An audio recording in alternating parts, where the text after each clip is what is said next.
Shalom Pak Adri. Shalom, shalom.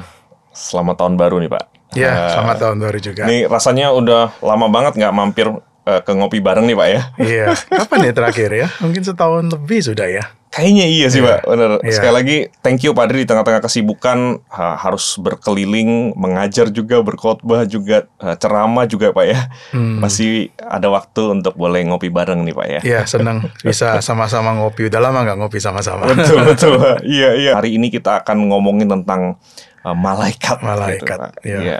Mestinya sih lebih lebih menyenangkan mestinya Pak ya. Ya, harusnya. Iya, oke. Sebelum kita mulai obrolan kita, Pak Adri, kita akan berdoa terlebih dahulu. Kita minta pimpinan Tuhan ya. Mari kita berdoa. Tuhan, terima kasih untuk kesempatan kami boleh bersama-sama bertemu lagi di Ngopi Bareng, dan kami bersyukur untuk kesempatan bagi kami untuk membahas satu topik tentang malaikat. Biarlah Tuhan Engkau yang menyatakan kebenaran-Mu kepada setiap kami, supaya kami boleh semakin mengerti apa yang Tuhan ingin untuk kami ketahui ketika kami menjalani kehidupan kami di dalam dunia ini, secara khusus sebagai anak-anak Tuhan. Terima kasih Tuhan, berkati obrolan ini dalam nama Tuhan Yesus kami berdoa. Amin. Amin. Nah, Pak Adri, seperti yang tadi saya sudah sampaikan, kita akan ngobrol tentang malaikat begitu ya. Nah, harusnya ini kan sosok yang lebih lebih menyenangkan, atau mungkin lebih diharapkan kehadirannya dibanding let's say misalnya ketika kita ngomong tentang roh jahat atau ngomongin tentang iblis begitu kan Pak ya. Apakah ini karena malaikat itu dianggap tidak ada relevansinya bagi orang Kristen saat ini, dan itu mungkin ya hanya sekedar dilihat sebagai catatan Alkitab, atau apa ini Pak ya? Kenapa ini Pak ya? Iya. Ada beberapa kemungkinan ya. Kalau saya bicara mungkin secara umum dulu ya, Iya, bukan dari perspektif Kristen. Kalau memang kita bandingkan antara malaikat dengan setan, iblis atau roh jahat, Ya. kita harus akui lah, bagi manusia yang berbahaya itu adalah setan, iblis, roh jahat, ya kan, menakutkan. Ya. Bahkan mereka beranggapan bahwa kalau berhadapan dengan tantangan, pencobaan, wah ini pasti gara-gara setan atau iblis, begitu ya, dihubungkan dengan itu. Ya. Sehingga keingintahuan orang tentang roh jahat, setan atau iblis itu tentu lebih besar daripada tentang malaikat. Karena apa? Ini dianggap seperti musuh yang berbahaya. Ya. Saya harus tahu musuh ini. Ya, kalau bisa saya pelajari tentang musuh ini, sehingga bisa melakukan self defense lah, perlindungan diri, begitu ya. Sedangkan malaikat dilihat sebagai makhluk yang tanda kutip tidak berbahaya, begitu loh. Itu mungkin salah satu kecondongan yang kenapa orang lebih sering bicara tentang iblis, roh jahat daripada tentang malaikat. Dan kalau kita perhatikan juga secara budaya populer ya, memang hal-hal yang bersifat horor gitu ya, seperti film-film horor itu kok memang tampaknya lebih interesting, lebih exciting begitu loh. Bahkan di dalam mungkin film-film tentang horor itu memang ditunjukkan kuasa dari si iblis atau si jahat itu besar sekali, bahkan mungkin bisa dibayangkan itu lebih besar daripada kuasa malaikat itu. Nah ini sesuatu yang fenomena yang kita lihat di dalam budaya populer kita, begitu loh. Ketertarikan kepada hal-hal yang berkaitan dengan spiritualitas, tetapi di aspek yang darker, yang gelap, itu memang tampaknya lebih menarik orang. Kita ambil contoh deh, film yang terkenal The Lord of the Ring, triloginya The Lord of the Ring. Kita lihat itu fokusnya kepada ini kan sekelompok hobbit ini atau Frodo itu ya, dengan teman-temannya ingin tuh memusnahkan jin-jin itu. Kenapa? Karena jin-jin ini dibawa kuasa atau pengaruh dari Dark Lord Sauron begitu loh. Sehingga fokusnya kita lihat nih, bertempurnya itu melawan kejahatan, melawan Tuhan yang dark itu Dark Lord begitu. Film yang terkenal seperti Star Wars juga sama kan. Kita lihat fokus kepada Dark Lords ada siapa itu namanya, Darth Vader dan sebagainya, itu kan muncul di dalam film-film yang seperti ini, sehingga memang sepertinya ada ketertarikan kepada aspek-aspek yang darker ini, yang gelap ini, kalau kita bicara tentang dunia yang tidak kelihatan. Nah itu fenomena yang kita lihat di dalam budaya populer kita. Sekali lagi, bukan berarti film-film tentang malaikat nggak ada, tapi saya percaya jumlahnya kalau dibandingkan, ya film-film Indonesia yang tentang horor aja begitu banyak sekali yang sekarang muncul. Gitu. Nah itu kalau saya lihat dari perspektif secara umum ya. Kalau lihat dari perspektif secara Kristen, Alkitab memang mengajarkan realita peperangan rohani kan. Spiritual warfare. Efesus 6. Begitu loh. Iblis itu digambarkan seperti musuh kita yang berkeliling nih, seperti singa yang mengaum-ngaum, mencari. Nah, kita banyak diberikan peringatan mengenai bahaya musuh kita ini. Sedangkan malaikat dilihat sekali lagi sebagai pribadi yang baik kan. Gak ada kita peperangan melawan malaikat. Sehingga ajaran Alkitab yang memberi penekanan mengenai peperangan rohani itu membuat memang mungkin dalam kekristenan pun kita mungkin lebih banyak bicara atau mempelajari tentang iblis, setan atau roh jahat daripada kita ini fokus kepada mempelajari tentang malaikat. Ditambah lagi mungkin di dalam kekristenan, misalnya waktu kita bicara tentang akhir zaman. Orang sering menghubungkan di akhir zaman ini iblis akan bekerja makin hebat. Lalu tokoh yang namanya antikristus itu kan dimunculkan seringkali atau dibahas begitu rupa sebagai agen dari si jahat, si iblis. Sehingga memang ada unsur ketertarikan ke arah sana itu lebih besar daripada tentang malaikat. Kenapa? Karena sekali lagi malaikat tidak dilihat sebagai pribadi atau makhluk yang berbahaya. Ya kan, ini makhluk yang baik, yang boleh katakan itu menolong kita, ada di pihak kita, ya sehingga tidak banyak mungkin mendapatkan perhatian begitu loh. Laporan-laporan, pelayanan di ladang-ladang misi juga banyak bicara tentang berhadapan dengan kuasa gelap kan, dan itu yang mungkin diceritakan begitu loh. Ya hal kerasukan setan, melepaskan diri dari kerasukan setan, berhadapan dengan kuasa gelap, ya lebih banyak diceritakan begitu loh. Nah ada satu lagi yang saya temukan ketika saya membaca Alkitab ya. Di Ibrani pasal yang ke-13 ayat yang kedua itu ada ayat yang bunyinya seperti ini. Jangan kamu lalai memberi tumpangan kepada orang. Sebab dengan berbuat demikian, beberapa orang tanpa diketahuinya telah menjamu malaikat-malaikat. Gitu. Jadi sepertinya ayat ini menunjukkan kepada kita perbuatan atau tindakan dari malaikat itu tidak selalu kelihatan gitu loh. Tidak selalu showy atau obvious begitu loh, tidak terlalu jelas begitu. Sampai di sini dikatakan orang pun bisa tidak sadar dia menjamu malaikat. Begitu. Jadi ada unsur itunya ya. Jadi bicara tentang aktivitas dari malaikat itu bukannya tidak ada. Tetapi bukan sesuatu yang sepertinya langsung kelihatan begitu loh. Tapi sebenarnya apakah catatan Alkitab atau penjelasan Alkitab tentang malaikat itu juga cukup banyak begitu Pak? Saya nggak tahu apakah misalnya kalau dibandingkan, apakah pernah ada yang membandingkan misalnya mana lebih banyak misalnya referensi tentang malaikat apapun itu dibandingkan dengan referensi tentang iblis atau setan begitu, mana yang lebih dominan itu sebenarnya? Iya, kalau bicara dari perspektif Alkitab ya, catatan yang berkaitan dengan malaikat cukup banyak. Gitu loh. Kemarin saya iseng-iseng secara pribadi ya, saya coba listkan daftar gitu loh. Cerita-cerita, kisah-kisah ya. Bukan ayat-ayat yang langsung, tapi kisah-kisah yang langsung orang berjumpa dengan malaikat atau malaikat mengunjungi dan sebagainya. Saya listkan cukup banyak juga begitu loh. Jadi cukup banyak sebenarnya. Kalau kita mau bicara tentang malaikat itu, bagaimana malaikat itu menjumpai pribadi-pribadi tertentu, memberikan pertolongan, menyampaikan pesan, membawa penghakiman. Nah itu cukup banyak sebenarnya. Cuma memang umumnya dalam bentuk cerita ya, dalam bentuk kisah-kisah yang ada begitu loh. Nah itu sebenarnya cukup banyak. Sebenarnya bagaimana secara umum lah begitu ya, Alkitab itu mendeskripsikan tentang figur malaikat ini Pak? Oke, kalau bicara tentang apa atau siapa malaikat itu menurut Alkitab ya, mungkin pertama-tama harus dimulai dulu dengan kita bicara terminologinya dulu nih. Terminologi. Istilah malaikat itu baik di dalam bahasa asli Ibrani di Perjanjian Lama maupun di dalam bahasa asli Yunani di Perjanjian Baru, itu memiliki arti yang sama, yaitu utusan, messenger.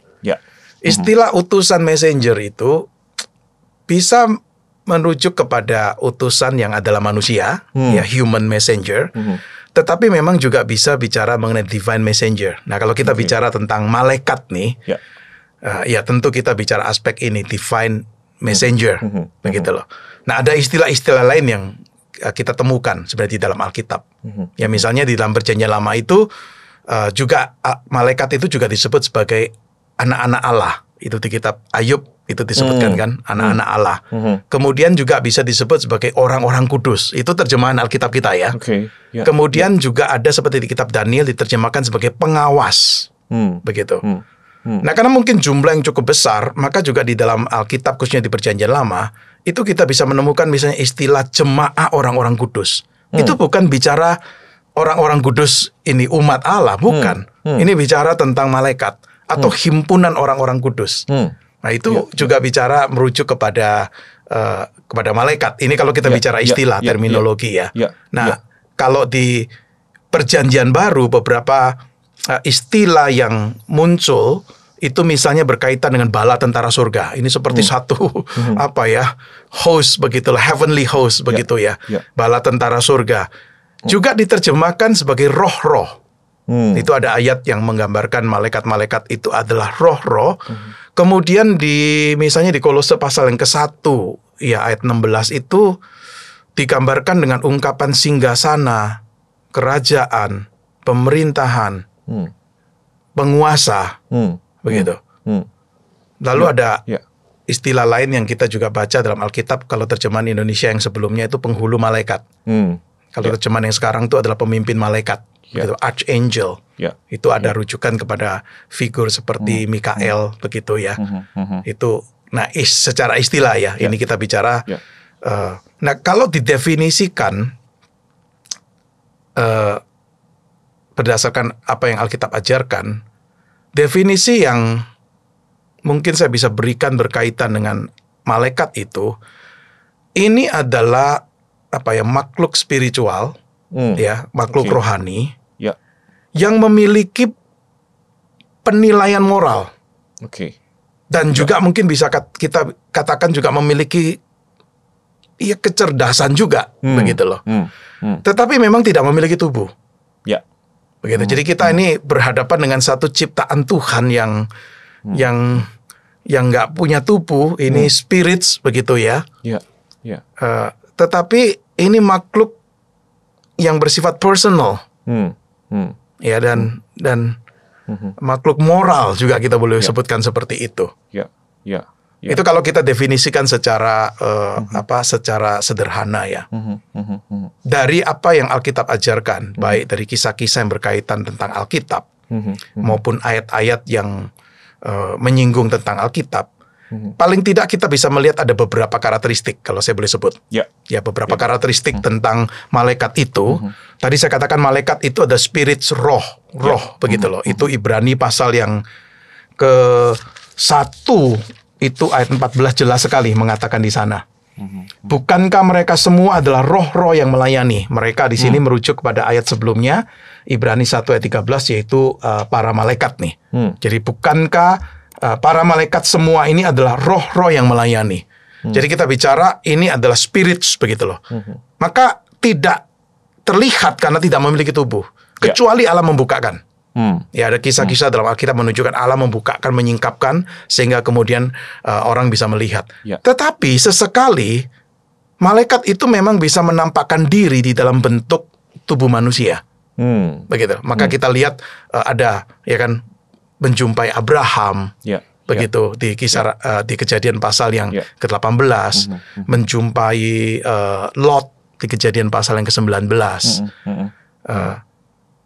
Nah, itu yang mungkin juga bisa membuat mungkin para tokoh dalam Alkitab itu juga ada kalanya juga sulit membedakan ini manusia atau ini malaikat, begitu. Tapi sesekali menampakkan diri dalam bentuk tubuh manusia, memakai tubuh manusia. Tapi secara esensi naturnya itu adalah roh ya. Dan ini adalah malaikat adalah ciptaan. Oke. Ini jelas sekali. Sekalipun betul waktu kita membaca Kejadian pasal 1 dan pasal 2 tidak ada sih catatan mengenai penciptaan malaikat. Ya, tidak ada. Tetapi ada ayat-ayat lain yang mengindikasikan bahwa malaikat itu memang adalah ciptaan. Begitu. Dan kalau kita tahu kalau ciptaan berarti ini bukan Allah, dan tidak sepatutnya ini disembah sebagai Allah, begitu. Malaikat adalah makhluk yang tadi saya katakan bersifat personal. Ya, ini sebagai person, begitu loh. Maka ada emosi, maka bisa memuji, maka bisa berkomunikasi. Ya. Dan bahkan kita tahu sebenarnya kalau kita bicara malaikat secara luas ya. Ini kan kita bisa bagi menjadi malaikat yang jatuh atau malaikat yang tidak jatuh. Kalau kita bicara fallen angel itu kita bicara ini iblis dan dan pengikut-pengikutnya ya. Tapi hari ini kita tidak bicara itu. Berarti pada waktu diciptakan itu diciptakan sebagai makhluk moral, begitu loh. Yang punya kehendak begitu kan Pak ya, yang bisa memilih begitu kan Pak ya. Cuman begini, diskusinya yang kalau di kalangan para ahli teologi itu diskusinya adalah begini. Apakah misalnya sekarang malaikat yang tidak jatuh akan bisa jatuh? Atau sebaliknya? Apakah malaikat yang sudah jatuh bisa bertobat? Itu kita tidak tahu, Alkitab tidak bicara. Tapi tampaknya sih, tampaknya ya kesimpulannya yang kita bisa tarik sih dari apa yang Alkitab, data-data dalam Alkitab, itu keadaan mereka sudah fix sih. Ya, tidak akan ada lagi yang jatuh, tidak akan ada juga penebusan bagi malaikat-malaikat yang sudah jatuh, ya bagi iblis, setan dan pengikut-pengikutnya sih. Kalau kita bicara dari apa yang tampaknya Alkitab tunjukkan kepada kita, begitu. Nah, dan juga malaikat itu kita bisa katakan makhluk yang tidak memiliki gender. Ya, aseksual begitu loh. Ingat Yesus pernah mengatakan di Injil Matius ya, pasal yang ke-22 di ayat 29 dan 30, khususnya 30 ya. Sebab pada waktu kebangkitan mereka tidak kawin dan tidak dikawinkan, tetapi menjadi seperti malaikat di surga. Begitu loh. Jadi ada gambaran. Bukan kita nanti jadi seperti malaikat, tidak. Tapi gambaran seperti malaikat itu dikatakan tidak kawin dan tidak dikawinkan. Begitu. Ya. Hal lain lagi yang kita bisa simpulkan dari ajaran Alkitab adalah ini makhluk yang sangat powerful. Kita harus akui. Punya kuasa, berkuasa. Dan beberapa sebutan disebutkan ini memang malaikat-malaikat yang powerful, tetapi bukan berarti powerful dalam pengertian maha seperti Allah, begitu loh. Misalnya maha tahu, maha hadir, maha kuasa seperti Allah, tidak sih. Karena kita melihat tetap sebagai ciptaan ini sekalipun powerful, tetapi bukan maha, begitu loh. Maka malaikat itu bukan maha tahu. Ada hal-hal yang dinyatakan dalam Alkitab memang mereka juga tidak ketahui, begitu loh. Diberitahukan kepada mereka, baru kemudian mereka tahu, begitu loh. Malaikat juga bukan maha hadir, bisa ada di mana-mana dalam waktu yang bersamaan. Tetapi ada di satu tempat, ya di tempat itu, begitu loh. Jadi bukan maha dalam pengertian seperti Allah yang adalah maha segala-galanya itu. Ya, dan yang tadi saya katakan bahwa tampaknya sih memang malaikat ini tidak menjadi objek dari karya keselamatan Allah, begitu loh. Karya keselamatan Allah dalam Kristus kan lebih berkaitan dengan kita sebagai manusia yang berdosa. Ya, mereka ikut ambil bagian di dalam karya keselamatan ini. Mereka juga menyaksikan karya keselamatan ini, tetapi mereka bukan objek dari karya keselamatan Allah di dalam Yesus Kristus. Nah, kira-kira itu mungkin beberapa karakteristik yang kita bisa lihat berkaitan dengan natur dari malaikat itu. Jadi saya kira salah satu yang perlu di-highlight dan mungkin ada kesamaannya juga pada waktu kita ngomongin tentang iblis atau roh jahat itu, bahwa malaikat ini pun juga ciptaan ya Pak ya, begitu ya. Jadi ya, tadi Pak Adri juga sudah menyebutkan meskipun powerful tapi ada keterbatasan dan tidak setara dengan Allah sebagai pencipta, begitu Pak ya. Nah, sedikit ini Pak, karena tadi Pak Adri menyampaikan beberapa referensi terkait dengan terminologi, begitu Pak ya, bahwa misalnya di dalam perjanjian lama itu kok ada beberapa misalnya gambar-gambar tentang malaikat yang sepertinya kalau dibaca polos-polos itu seperti sekumpulan orang begitu kan Pak, manusia begitu ya. Nah ini pertanyaan sampingan nih Pak ya begitu ya. Jadi apa yang bisa menolong kita pada waktu misalnya kita bertemu dengan teks-teks seperti itu, lalu kemudian kita bisa mengenali lah, oh ini kayaknya bicara tentang atau merujuk kepada malaikat, atau ini bicara tentang manusia, karena mungkin kata-kata yang dipakai mirip itu Pak ya, benar nggak Pak? Iya. Artinya gini, kalau bicara tentang malaikat itu, pasti yang jelas istilah-istilah tadi ya. Kalau dalam bahasa Ibrani itu malak ya, itu messenger, itu dipakai. Tapi sekali lagi bisa merujuk kepada human messenger memang. Kalau dalam bahasa Yunani itu angelos itu ya. Itu juga bisa merujuk pada human messengers. Tapi kelihatan sih dari konteksnya, begitu loh, bahwa ini bukan merujuk kepada manusia biasa, begitu. Secara ini kalau kita lihat secara kisah-kisah yang ada di dalam Alkitab itu. Dan memang jumlahnya cukup banyak sih. Kita nggak tahu berapa banyak, tapi Alkitab memang menggambarkan beribu-ribu gitu loh. Bahkan di dalam kitab Wahyu itu ada gambaran berjuta-juta begitu loh. Sekali lagi kita nggak tahu nih berapa banyak. Tapi memang sekumpulan jumlah yang besar nih. Ingat pada waktu kita merayakan Natal kan selalu ada gambaran itu ya, bala tentara surga yang memuji Tuhan. Itu kan digambarkan jumlahnya memang sangat banyak. Nah, apakah itu keseluruhan? Kita nggak tahu juga begitu loh. Tapi memang jumlahnya sangat banyak sekali. Gitu. Iya. Thank you Pak Adri. Nah, pada waktu baca Alkitab ketika ngomong tentang malaikat Pak ya, kita seolah-olah berjumpa dengan beberapa entah sebutan atau nama begitu kan Pak ya. Contoh misalnya tadi Pak Adri sudah sempat menyebut juga satu bagian Alkitab yang di dalam Alkitab yang terjemahan yang sebelumnya itu penghulu malaikat, sekarang diterjemahkan sebagai pemimpin atau archangel begitu ya. Jadi sepertinya ada penyebutan yang khusus. Lalu kemudian misalnya kalau kita baca di bagian Alkitab yang lain, sebut saja misalnya Yesaya pasal 6 begitu kan Pak ya. Muncul istilah serafim misalnya begitu ya. Di bagian yang lain juga muncul istilah kerubim misalnya gitu kan Pak ya. Nah, ini sebenarnya apa yang ingin disampaikan tentang malaikat Pak? Apakah ada semacam klasifikasi atau pengelompokan atau hierarki misalnya? Sebab misalnya kata archangel sendiri atau yang diterjemahkan pemimpin itu kan sepertinya memberi sinyal kok kayaknya ada hierarki nih begitu kan Pak ya. Dan nggak tahu apakah misalnya tadi serafim, kerubim ada semacam pembagian tugas di antara para malaikat ini Pak begitu ya dengan istilah-istilah tersebut. Iya. Ini pertanyaan menarik sih. Cuma nggak mudah dijawab karena memang Alkitab cuma mau memaparkan data kepada kita. Iya, memang betul. Sepertinya ada hierarki sepertinya. Jadi istilah tadi pemimpin malaikat ya, archangel itu menggambarkan misalnya Mikael ini sebagai pemimpin malaikat, dan tampaknya memang sepertinya dia punya anak buah begitu loh ya. Kalau di dalam kitab Wahyu itu digambarkan dia berperang melawan kuasa si jahat ini bersama-sama nih, memimpin dalam satu peperangan, dia seperti sebagai pemimpinnya begitu loh. Nah, tadi saya sempat sebutkan Kolose pasal 1 ya. Kenapa saya perlu untuk ini kita ketahui atau kita mungkin ada baiknya saya baca ya. Karena di sini bukan sekedar cuma bicara tentang malaikat itu diciptakan ya. Tetapi juga ada istilah-istilah yang dipakai di sini. Di Kolose 1:16, karena di dalam Dialah telah diciptakan segala sesuatu yang ada di surga dan yang ada di bumi, yang kelihatan dan yang tidak kelihatan, baik singgasana maupun kerajaan, baik pemerintah maupun penguasa. Segala sesuatu diciptakan melalui Dia dan untuk Dia.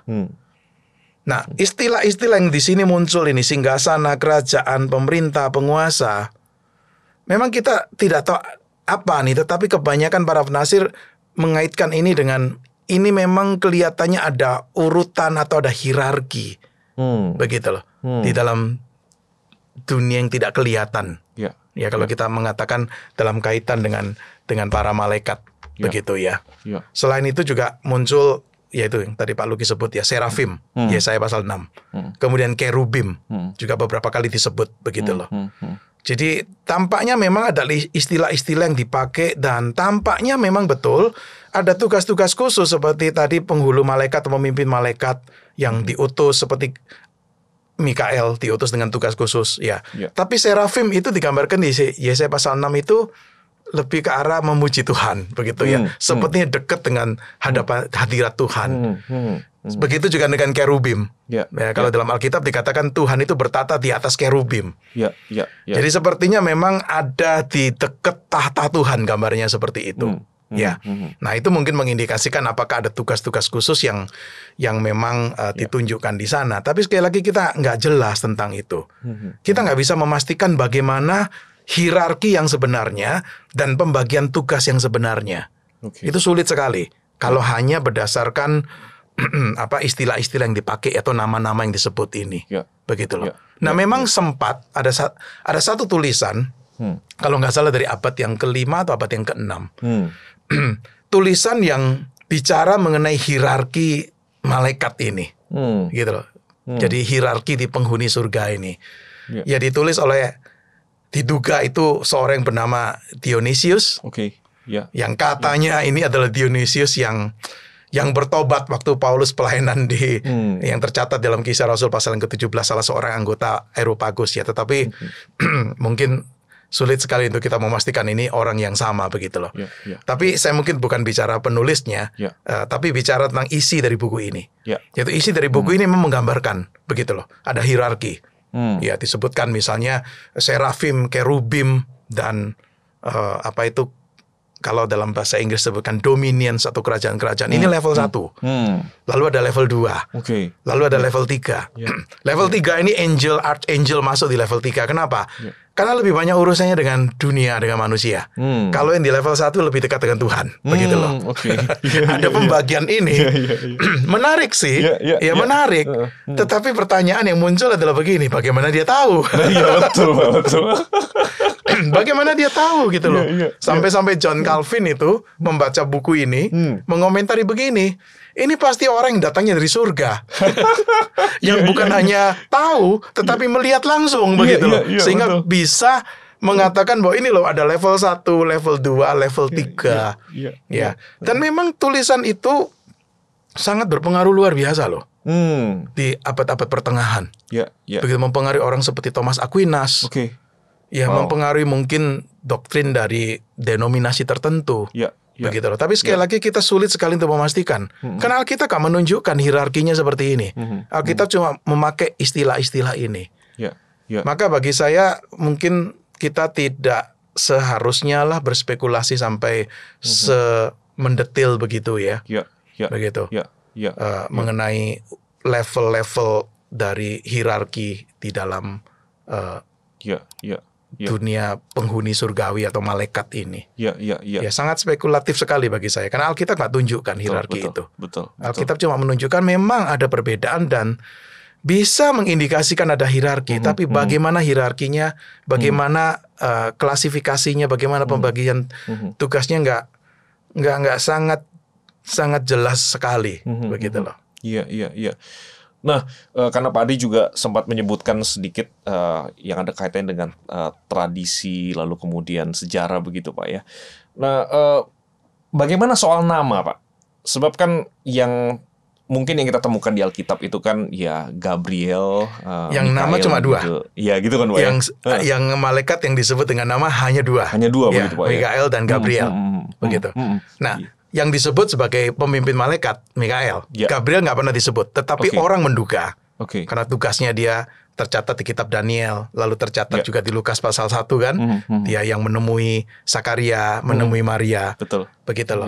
Nah, ada orang menduga bahwa dia juga tampaknya salah satu dari kategori pemimpin malaikat archangels ini. Tapi sekali lagi kita nggak bisa memastikan. Begitu. Jadi cuma hanya 2 nama yang disebut di dalam Alkitab untuk malaikat ini. Yang terkait juga dengan malaikat nih Pak. Soal wujudnya Pak, tadi Pak Adri memang sudah menyampaikan bahwa ini kan makhluk roh begitu Pak ya, tidak bertubuh begitu Pak ya. Tetapi kok kayaknya di dalam Alkitab kan juga menunjukkan gambaran-gambaran ya saya kira mungkin menggunakan bahasa manusia, menggunakan gambaran fisikal begitu kan Pak ya, terkait dengan wujud si malaikat, misalnya bersayap begitu kan, ada sayap, saya lupa detailnya nih yang di saya pasal 6 itu, misalnya kan ada sayap yang menutupi wajah, ada sayap yang menutupi kaki dan segala macamnya begitu Pak. Nah, apakah dari kemunculan gambaran-gambaran tersebut di dalam Alkitab itu somehow bisa, dalam tanda kutip nih Pak ya, kayak dibuat sketsanya atau direkonstruksi kira-kira wujudnya malaikat ini seperti apa begitu Pak? Iya, kesulitannya begini loh. Pada waktu kita melihat misalnya yang tadi Pak Luki sebut ya, seperti apa, Yesaya 6 itu ya, menyebut serafim begitu loh. Yang tadi saya katakan, apakah ini kategori malaikat tertentu, special type of angels, atau malaikat dengan fungsi tertentu? Sekali lagi kita sulit sekali. Tapi memang tampaknya mereka ini berdiri di sekitarnya ya. Kemudian digambarkan 6 sayap, 2 sayap menutupi muka, 2 sayap menutupi kaki, 2 sayap untuk melayang-layang begitu loh. Itu gambaran yang ditunjukkan di dalam Alkitab. Tetapi sekali lagi kembali kepada ini dulu nih. Kembali kepada esensi natur dari malaikat itu, spirits loh. Begitu loh. Kalau spirits kan bukan bicara sesuatu yang harafiah, begitu loh. Nah, saya menduga bahwa apa yang digambarkan di sini itu adalah memiliki makna simbolis begitu loh, untuk menggambarkan malaikat itu. Jadi bukan sesuatu yang harafiahnya seperti itu. Lalu yang kedua, gambaran tentang serafim, apakah berlaku untuk semua malaikat?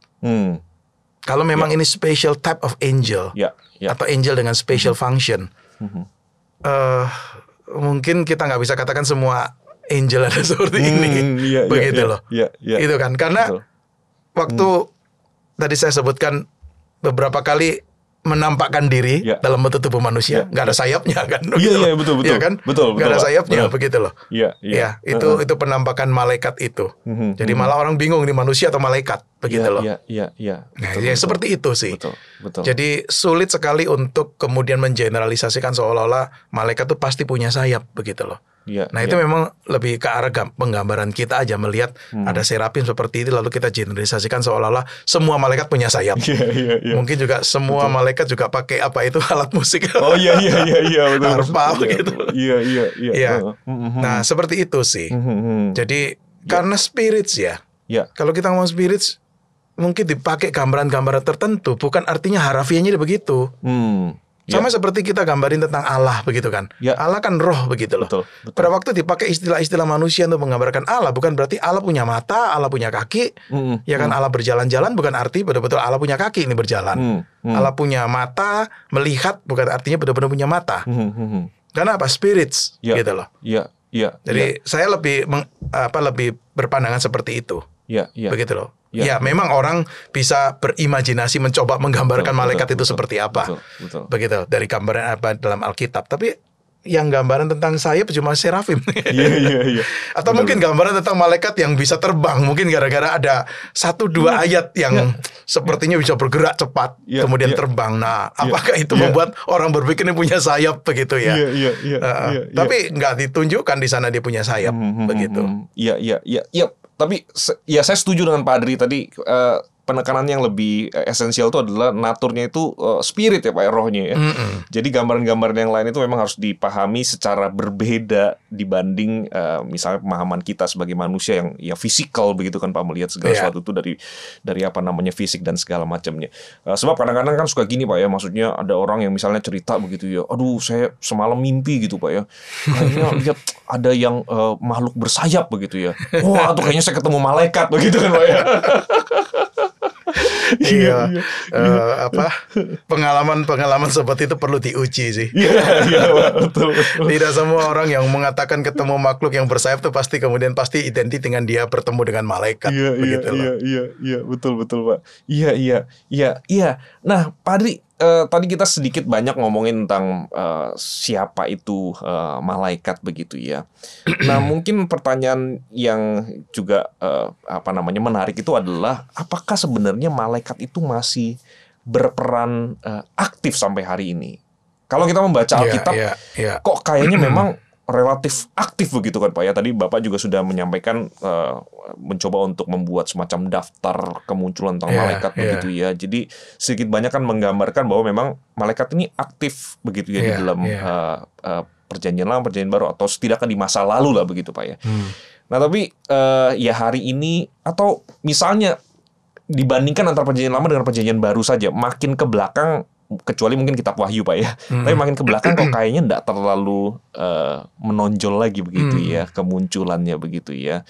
Nah apakah memang malaikat masih berperan aktif sampai hari ini, dan kalau memang iya, apakah ada kemungkinan untuk kita bisa mengenali atau mengetahui atau seminim-minimnya mungkin menduga bahwa ini ada peran aktif malaikat dalam kehidupan kita misalnya? Iya. Mungkin saya mulai dulu untuk menjawab itu. Saya mulai dulu dengan menggambarkan tentang kalau kita pelajari Alkitab, apa yang Alkitab catat tentang malaikat ini, apa sih yang dilakukan oleh malaikat? Oh iya. Kalau saya bisa kategorikan pekerjaan atau kegiatan dari malaikat itu, saya bisa kategorikan mungkin empat hal besar nih. Yeah. Yang pertama jelas sekali bahwa ini adalah utusan dari Allah, messengers of God. Yeah. Ya, servants of God. Ini pelayan-pelayan dari Allah. Ada ayat di Mazmur 103 itu jelas sekali menunjukkan bahwa ini memang malaikat-malaikat ini adalah ditugaskan oleh Allah, begitu, messengers. Maka diutus nih pada pribadi-pribadi tertentu, ke Abraham, Daniel, ke Zakaria, ke Maria, Petrus, Paulus dan sebagainya. Tapi Alkitab juga menunjukkan kepada kita bahwa malaikat itu punya peran seperti apa ya? Menjaga, melindungi, begitu. Itu ada orang memakai istilah ini bodyguard-nya kita. Malaikat itu menjaga, memelihara umat Allah. Itu ayat yang mungkin terkenal yang mungkin saya bisa bacakan itu misalnya di Mazmur 34 ya. Dikatakan begini, malaikat Tuhan berkemah di sekeliling orang-orang yang takut akan Dia, lalu meluputkan mereka. Atau di Mazmur 91. Itu juga ada ayat yang menggambarkan penjagaan perlindungan dari Tuhan. Kita juga tahu dalam Alkitab berkisah misalnya malaikat itu menyediakan misalnya makanan nih kepada Nabi Elia itu di 1 Raja-Raja pasal yang ke-19. Kita juga membaca ada cerita di mana malaikat itu melindungi umat Allah. Daniel di gua singa. Itu kan jelas sekali. Ya, itu perlindungan dinyatakan dari Allah. Malaikat juga menolong, misalnya seperti Rasul Petrus di Kisah Rasul pasal 12. Dibebaskan dari penjara. Itu jelas sekali tunjukkan itu pekerjaan dari malaikat. Malaikat juga memberikan tuntunan begitu ya kepada umat Allah. Pada waktu Abraham mau mengutus pelayannya untuk mencari istri bagi anaknya kan, itu kan juga berdoa dan yakin bahwa malaikat akan memimpin nih pelayannya ini untuk bisa menemukan yang tepat begitu loh. Jadi banyak contoh-contoh yang menunjukkan memang pekerjaan malaikat yaitu menjaga, memelihara, menyediakan, melindungi, menuntun, itu sangat jelas ada. Selain itu juga satu yang sangat jelas kelihatan itu adalah malaikat juga itu menjadi seperti apa yang mengeksekusi hukuman dari Tuhan. Itu juga ada.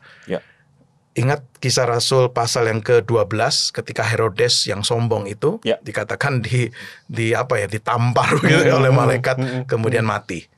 Begitulah. Di Perjanjian Lama ada kisah mengenai Daud yang melakukan sensus, lalu kemudian Tuhan tidak senang dengan apa yang dilakukan oleh Daud itu, kemudian mendatangkan hukuman kan, wabah atau sampar itu. Dikatakan dengan jelas sekali di 2 Samuel 24 itu malaikat nih yang sepertinya mengeksekusi penghakiman atau hukuman itu. Begitu. Yang tugas yang keempat yang besar, jadi tugas pertama sebagai messengers, yang kedua itu sebagai pelindung, penjaga, yang ketiga itu sebagai pengeksekusi hukuman dari Tuhan, dan yang keempat ini dinyatakan jelas sekali. Ini memang adalah seperti apa ya, paduan suara yang memuji Tuhan. Begitu loh. Gambaran-gambaran ini nyata sekali dalam Alkitab. Begitu loh. Nah, itu tugas dari malaikat. Begitu loh. Nah, melihat dari apa yang dinyatakan dalam Alkitab mengenai pekerjaan atau tugas-tugas dari malaikat ini, saya kemudian berpikir begini. Khususnya ketika dikatakan tadi saya mengutip di Ibrani 1 ayat 14. Ini adalah roh-roh yang melayani. Dan Ibrani 1:14 itu jelas sekali menunjukkan yang dilayani adalah mereka yang akan mewarisi keselamatan. Nah, kalau kita terapkan untuk kita zaman sekarang, betul kita udah diselamatkan. Tetapi keselamatan kita kan belum final nih. Kita masih menantikan keselamatan yang sepenuhnya nantinya ya ketika Kristus datang dan ketika dunia ini berakhir, begitu loh. Nah, saya percaya dari ayat Ibrani 1 ayat 14 itu dia melayani. Kalau tadi gambaran malaikat itu caring, malaikat itu providing, protecting, guiding. Bagi saya tidak menutup kemungkinan pekerjaan itu masih dia lakukan. Dilakukan oleh Allah melalui malaikatnya ini nih. Saya tidak percaya misalnya dengan kepercayaan bahwa setiap orang punya guardian angelnya sendiri. Itu saya tidak percaya itu begitu loh. Secara khusus meskipun ada ayat-ayat seperti Matius 18 yang dipakai atau Kisah Rasul 12 yang dipakai untuk mendukung ajaran itu. Saya sih tidak berkeyakinan bahwa dua perikop itu mengajarkan tentang individual guardian angel. Tapi saya lebih melihat kepada angel sebagai guardians itu ya. Begitu loh.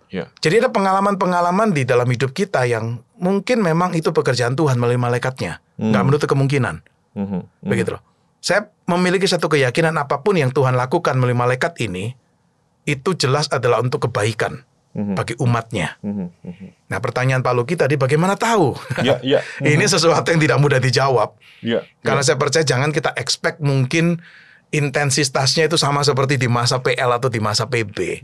Sesuatu yang fenomenal. Sangat fenomenal sekali. Tapi kembali ke Ibrani 13 ayat 2 tadi loh Pak Luki. Gimana tuh Pak? Kita nggak menyadari loh kalau kita ini menjamu malaikat-malaikat. Jadi ada pekerjaan yang malaikat kerjakan, kita nggak tahu. Bisa loh. Karena itu kan tadi saya katakan aktivitas malaikat itu mungkin nggak diketahui, nggak dilihat, langsung dengan kasat mata kita lihat begitu loh. Sampai dikatakan di Ibrani 13 ayat 2, you nggak sadar you menjamu malaikat. Padahal itu cuma tindakan menolong orang begitu loh. Ya kan? Jadi saya tetap berkeyakinan bahwa Allah itu masih bekerja memakai malaikatnya. Cuma kalau ditanya bagaimana tahu dan apakah persis sama seperti yang ada di Perjanjian Lama atau Perjanjian Baru, sulit sekali untuk kita memastikan begitu loh. Nggak menutup kemungkinan kita misalnya diselamatkan dari satu kecelakaan. Pekerjaan malaikat menyelamatkan kita mungkin loh. Kita dilepaskan dari satu bahaya yang harusnya memang kita mati nih. Atau terjadi banjir besar. Lalu kemudian entah dengan jalan bagaimana kita ini bisa diselamatkan dengan cara yang ajaib, kita nggak pernah terpikir kok bisa seperti ini. Nggak menutup kemungkinan. Begitu loh. Jadi saya sih lebih condong untuk kita ini tidak membatasi seolah-olah pekerjaan malaikat ini hanya untuk di masa lalu. Dasar asumsi saya tadi dari Ibrani 1:14. Ini roh-roh yang melayani mereka yang akan mewarisi keselamatan. Berarti masih melayani kita nih sebagai orang-orang percaya. Thank you Pak. Dan saya kira masuk akal sekali begitu ya, karena kan kalau kita kembali lagi memahami bahwa malaikat ini adalah pelayan Allah yang memang diciptakan oleh Allah untuk melayani kita tadi itu kan Pak, menjaga kita dan segala macamnya, maka ya make sense sekali kalau kemudian Allah dalam kehendaknya mengutus malaikatnya untuk kemudian melindungi kita, lalu kemudian menjaga kita dan segala macamnya. Dan dalam hal ini berarti ungkapan-ungkapan misalnya yang bisa saja kita dengar dari orang-orang Kristen misalnya, tampaknya Tuhan mengutus malaikatnya meluputkan saya dari mara bahaya tertentu, itu sesuatu yang mungkin benar begitu loh. Mungkin benar. Kita nggak pernah tahu, tapi Tuhan bisa pakai itu. Tuhan bisa pakai siapapun kan, apapun. Dia bisa pakai orang lain untuk menolong kita. Tuhan bisa pakai keadaan. Tuhan juga bisa pakai malaikatnya, sekalipun kita mungkin tidak bisa melihatnya begitu loh. Betul. Tapi kalau bicara tentang tadi ya pengalaman-pengalaman ini, saya pikir perlu juga hati-hati.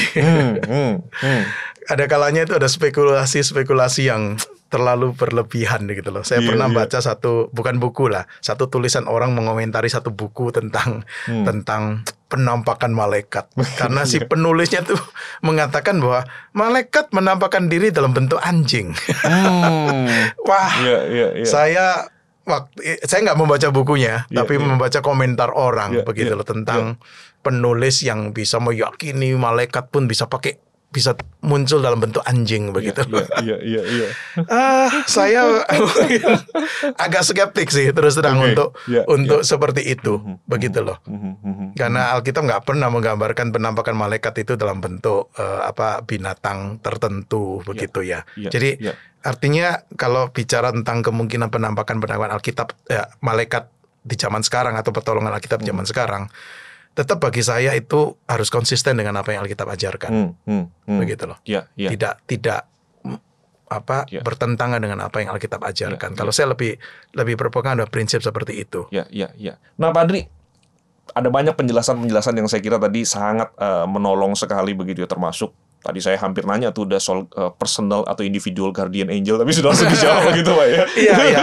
Soalnya harus melihat dua teks yang dipakai itu kita harus menjawabnya dengan menggalinya lebih dalam sih. Nah, tapi saya lihat sih dua teks itu baik Matius 18 maupun juga di Kisah Rasul 12 itu nggak mendukung.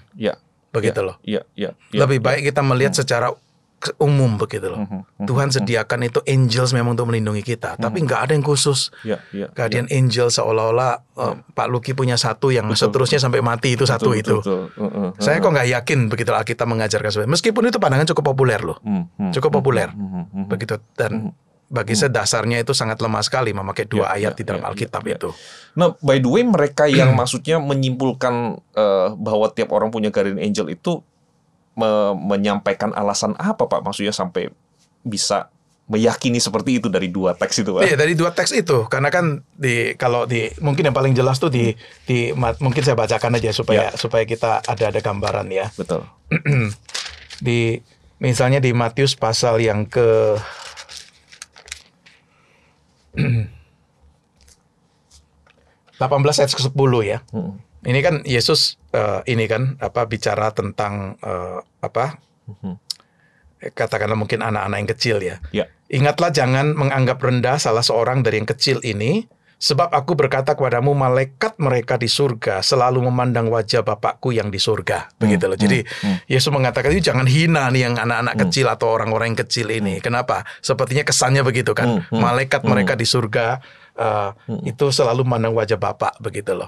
Nah itu ayat itu dipakai begitu loh. Tapi kalau kita lihat di sini kan nggak ada indikasi karena gambaran tentang malaikat di sini pertama jamak plurals begitu loh, bukan single individual guardian angel untuk satu orang tertentu begitu loh. Dan ini bicara secara umum bahwa memang betul Tuhan itu sediakan malaikat untuk menjadi penolong penjaga untuk kita. Itu kita nggak bisa pungkiri.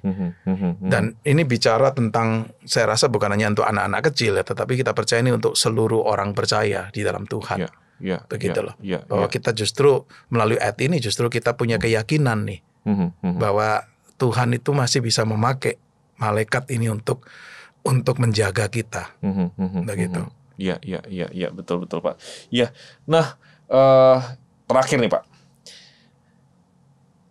apakah pemahaman yang cukup tentang malaikat, ya khususnya sebagaimana yang dideskripsikan, disampaikan oleh Alkitab itu ada hubungannya dengan iman kita nggak Pak? Begitu. Artinya apakah ketika kita mencoba mempelajari apa yang Alkitab ajarkan tentang malaikat, mencoba memahaminya begitu, apakah itu berkontribusi terhadap iman kita Pak?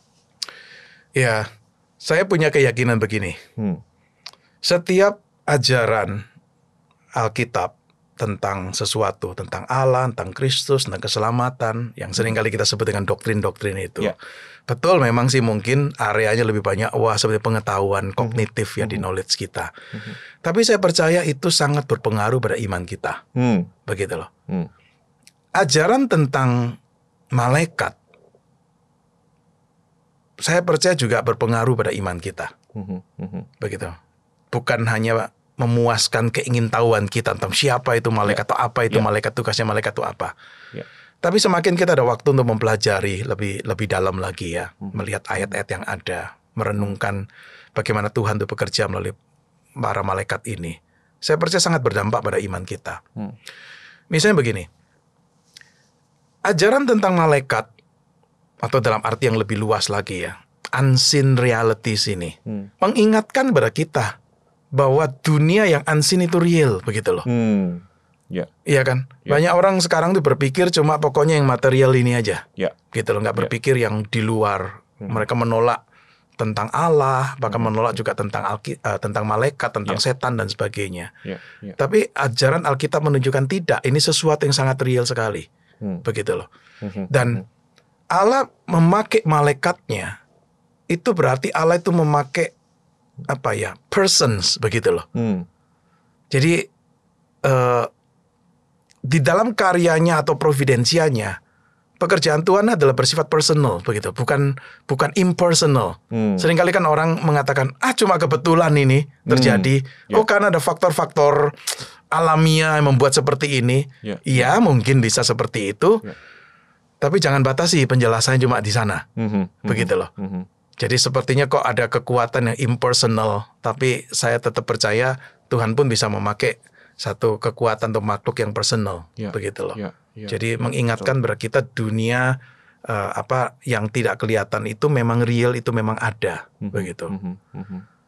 Lalu yang tadi saya barusan jelaskan mengenai pekerjaan atau tugas dari malaikat itu, lalu dikaitkan dengan tadi pertanyaan Pak Luki, apakah masih berperan aktif sampai sekarang masih relevan atau tidak. Bagi saya itu sangat menguatkan iman kita, bahwa kita tahu bahwa Allah itu bisa menolong melalui malaikatnya. Dan mengingatkan kita betapa memang itu sangat dependen kepada Allah sebagai penolong kita. Allah bisa memakai apapun, Allah bisa memakai malaikatnya. Ada orang pernah bertanya begini, apakah berdoa kepada Allah untuk minta dia menolong melalui malaikat itu salah?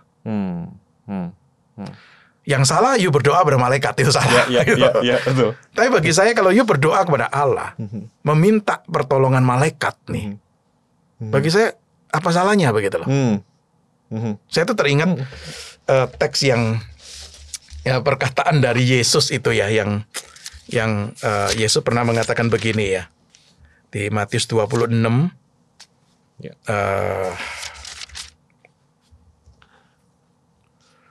pada waktu orang-orang mau menangkap dia ya, lalu kemudian kan Yesus berkata begini kepada murid-murid yang mau membela dia kan. Yesus mengatakan begini di Matius 26 ya, ayat yang ke-53. Atau kau sangka bahwa aku tidak dapat berseru kepada Bapakku supaya segera mengirim lebih dari 12 pasukan malaikat membantu aku? Begitu. Artinya Yesus mengatakan ini kemungkinan ini ada, tapi saya nggak pakai. Begitu loh. Artinya saya ngelihat dari aspek implisitnya, begitu loh. Bahwa nggak salah sih berdoa seperti itu. Saya tahu orang seperti Martin Luther pun pernah berdoa seperti itu. Tapi doanya tujukan pada Allah, bukan pada malaikat. Begitu loh. Tuhan, biarlah malaikatmu menjaga kami misalnya. Seperti itu.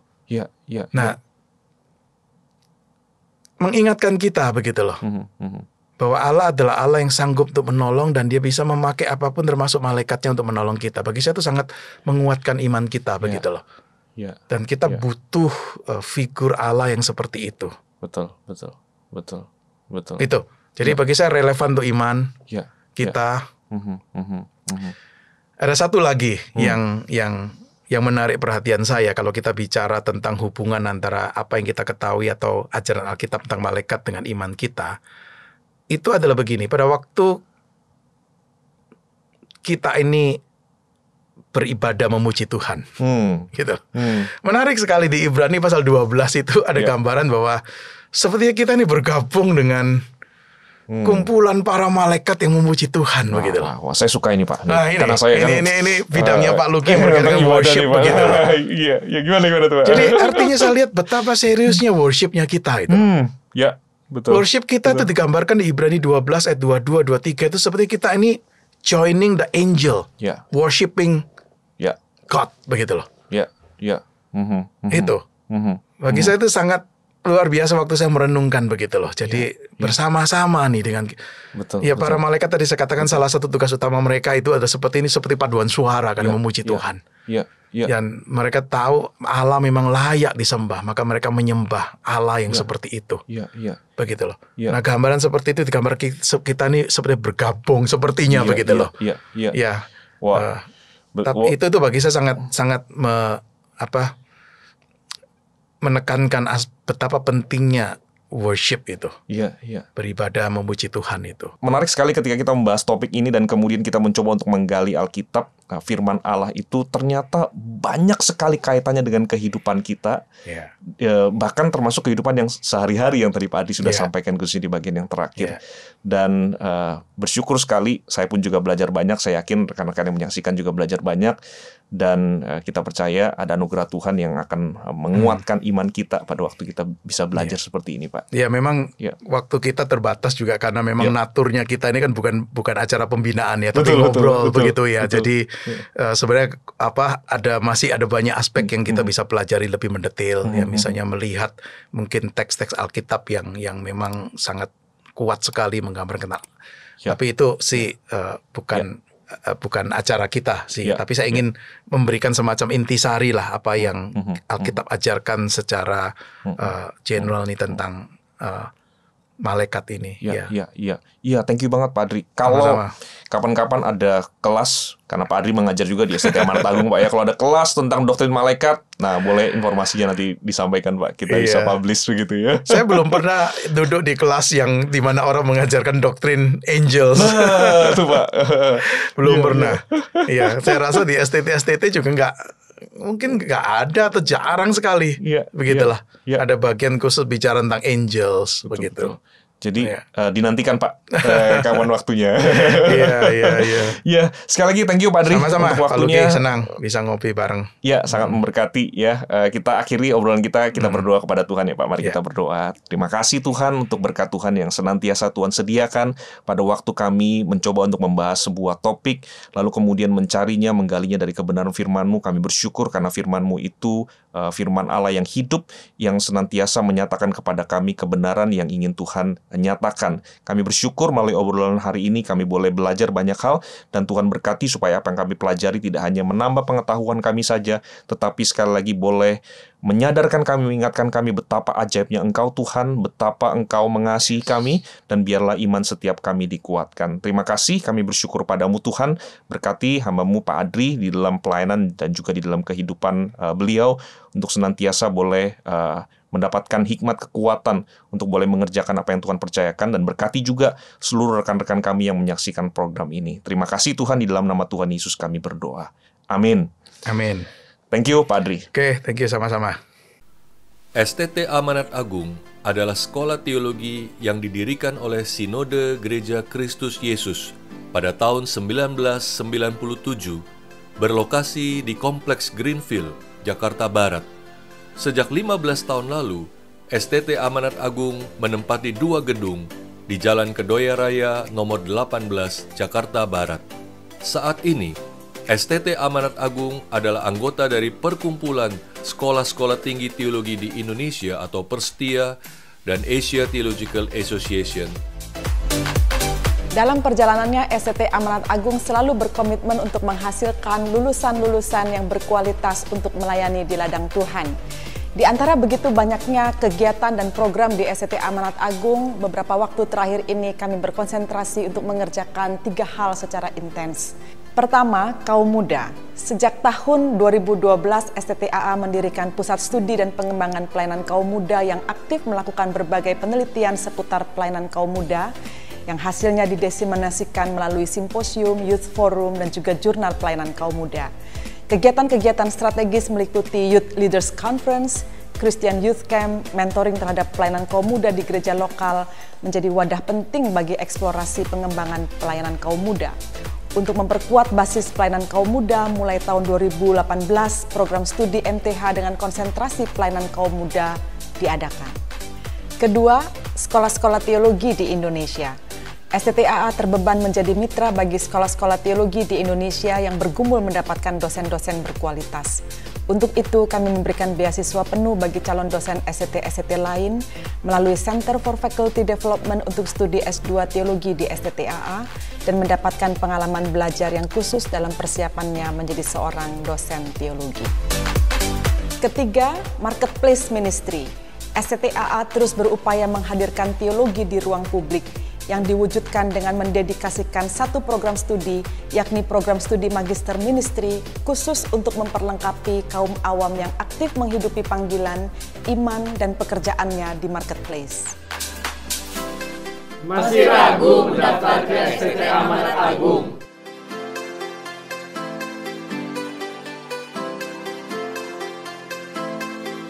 Mari bergabung bersama kami di STT Amanat Agung.